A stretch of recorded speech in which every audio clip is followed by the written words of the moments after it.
that this is a Roadshow first to consider somebody's forearms. Welcome to WatchMojo UK, and today we're taking a look at our picks for the top 10 weirdest finds on Antiques Roadshow. Several people looked at that pot, and because of the style, because of the craft, because of the talent in it, felt it was an older pot than it was. It's St. George killing a dragon. I see, he's wrestling with it. 2 of them, and 2 of them would bring in excess of $30,000.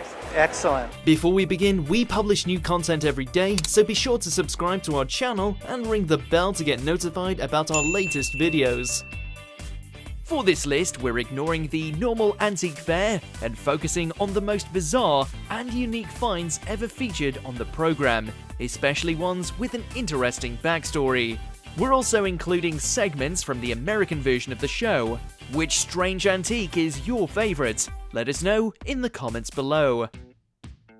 Number 10. Seychelles Sea Coconut.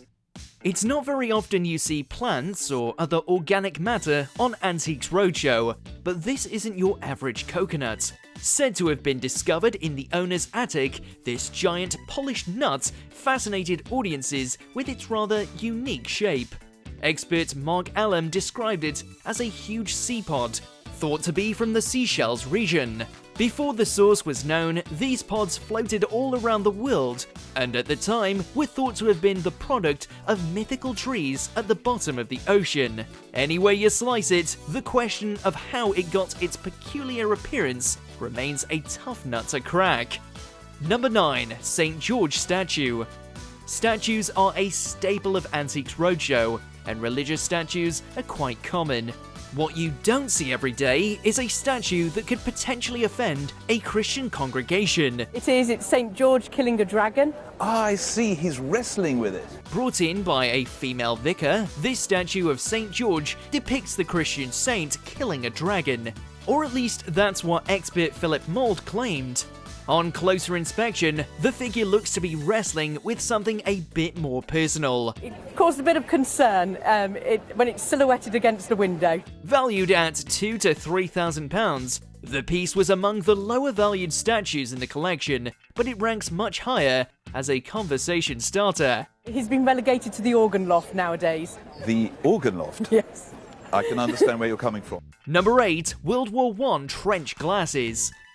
Before the days of digital zoom and high-tech weaponry, soldiers in battle had to rely on more simplistic tools when in battle. Case in point, these extra-tall binoculars brought into the Roadshow's stop in Northern Ireland. We think they are First World War trench glasses, German First World War trench glasses, but we're waiting for the armory people here to tell us more about them. The owner believes they were in fact used in trench battles by the German military during World War I, with the extra-long extending arms allowing soldiers to look up and over the trench into the battlefield. The design looks like it would be pretty effective, even if it does look like a prop from a steampunk movie.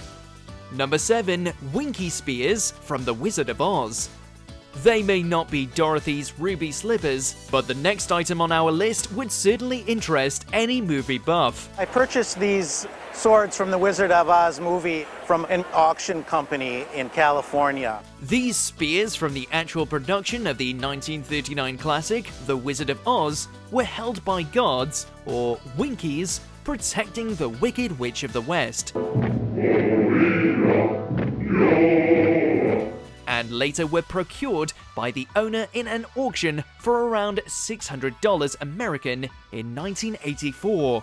Now, there were probably about 15 of the Winkies, so it's hard to know how many actual spears exist. This proved to be a terrific buy, as expert Kathleen Guzman explained, since a single spear was valued at $15,000 at the time of this segment's recording in 2008. One now on the auction market would bring about $15,000. Wow. You have 2 of them. A 2018 appraisal updated the price range for the pair of spears to a whopping $40,000 to $60,000. Well, bust my buttons! Number 6. Peter Blake Tattoo and Memorabilia. Peter Blake is an English artist known for his pop art and his work on the Beatles album design for Sgt. Pepper's Lonely Hearts Club Band. It's done a cigarette packet before, Right. so we just sort of would follow trend and give him a cigarette packet to sign, yeah. He may also be the first pop artist whose work appeared on someone's arm during a segment on Antiques Roadshow.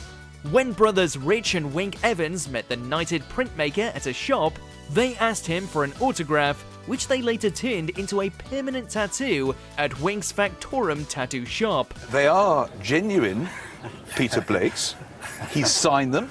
They also had Blake sign a vinyl record, a picture of a Brick Lane wrestler, and a pack of cigarettes, which got appraised at 300 quid. Well, I'm going to put 300 quid on there. Mental. Yeah. Well, quite possibly, but that's the art world we live in. As for how much their arms are worth, And when it comes to evaluation, well, I think some things you need to keep in the family. Yeah. Number 5, Canine Surprise. Some of the best roadshow moments are when the appraiser gets visibly excited about a rare item they didn't expect to see. It's making me utterly breathless, this really, because I've found Fabergé things on the Antiques Roadshow, but nothing of this scale. The next item on our list unfortunately doesn't fall into that category. I've not seen it before. I'm going to see it with you for the first time. When veteran British TV host Fiona Bruce introduced the contents of a brown suitcase as the oddest item of the day, viewers may have expected a fun or bizarre artifact. What it ended up being was actually the head of a dead dog. It's not nice.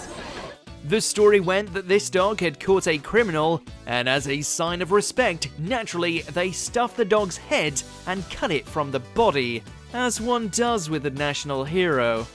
Number 4, High School Vase.